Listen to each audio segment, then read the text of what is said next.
This week, I'm very thankful for quick getaways.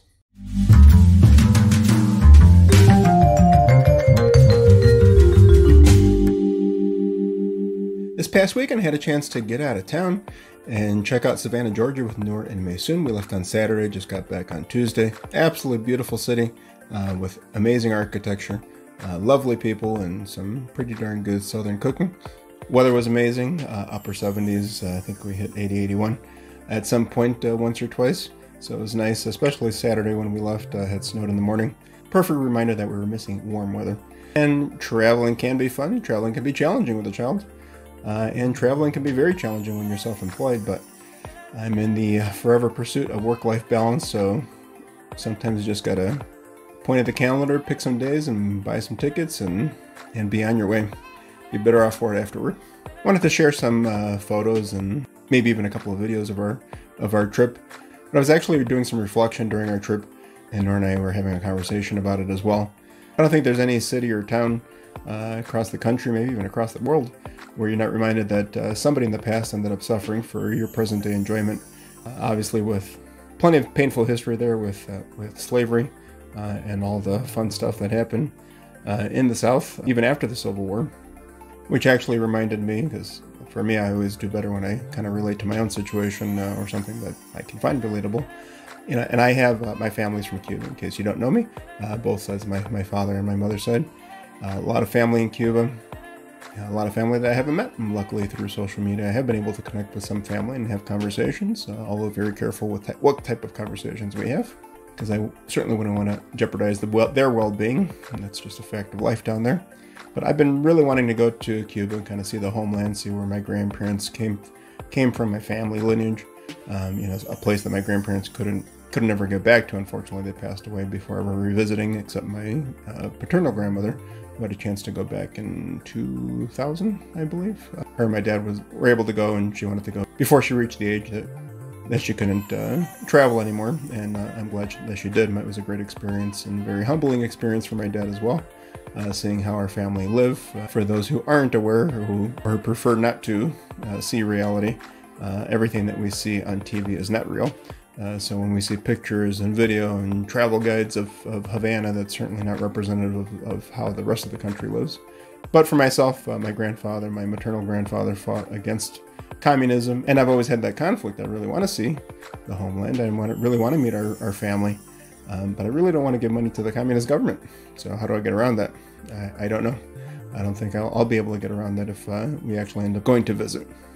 For so long, I saw it as disrespecting my grandparents and our entire family. But over the years, I've been trying to come to terms with it and find some peace that I would imagine my grandparents would want me to go and meet our family and actually see where I come from besides the earth.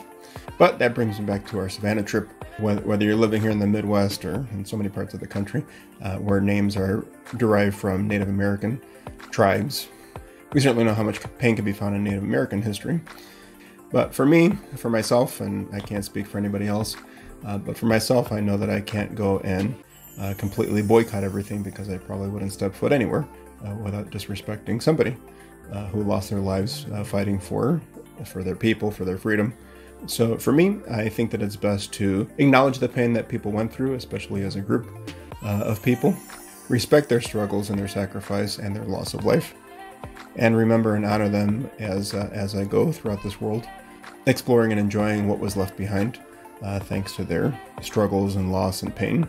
So a big thank you to those who came before us, those who suffered, those who struggled, those who lost their dignity, maybe lost their name, and many times lost their life. People that we will never know, people that were never acknowledged throughout history. Thank you to those who gave us the things that so many enjoy. Those who built the pyramids, those who built so many historic monuments throughout the entire world, and those who are still building skyscrapers today. Slavery is not dead, folks. So thank you to all of you, and thank you to my beautiful wife and daughter for giving me a wonderful weekend, full of fun, a lot of walking. We had to, especially eating all that fried food. Thank you to the lovely people in Savannah, both past and present, and I look forward to our next trip. Some of these photos, you'll see a lot of properties. You can take the Realtor out of Chicago, but you can't take the Realtor out of the Realtor. Noor and I were certainly admiring so much of the architecture. They're absolutely beautiful. So sit back and enjoy. If you're driving, pull over.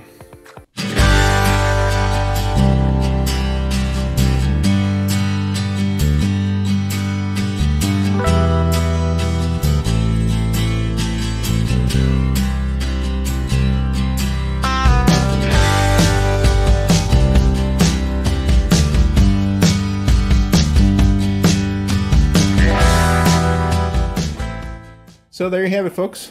A few snapshots of our trip this past weekend in Savannah, Georgia. Have you ever been? If so, what was your favorite place to visit? For an hour-and-a-half flight away from Chicago, certainly worth visiting again. What's some of your favorite spots? What do you love about the city? Any memories you want to share? And in general, what are you thankful for this past week? We'd love to hear about it. Share below, send me a message, tell a friend, stranger, or tell yourself in a journal, or just speak to the powers that be.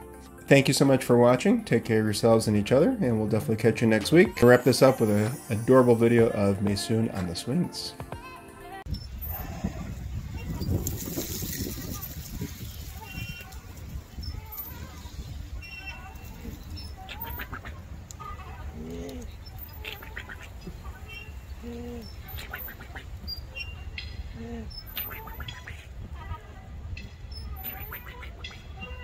Mm.